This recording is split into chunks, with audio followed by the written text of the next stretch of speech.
Today we're going to make ham and cheese sandwich for 5 people. First, we need 10 slices of bread because each sandwich needs 2.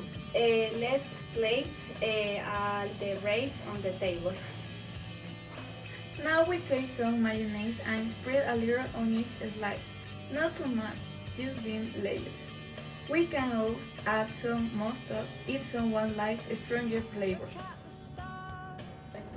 Next we add the main ingredients.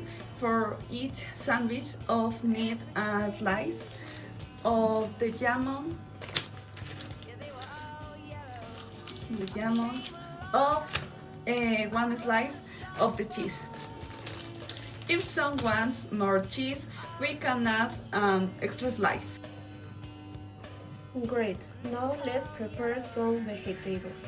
We need 5 leaves of lettuce, 1 for each sandwich, and a few slices of tomato for everyone.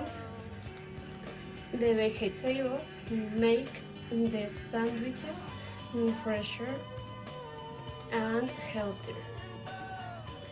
After, we can add the light salt and pepper to the tomatoes, just the bit so flavor is better than when place the vegetables on each sandwich.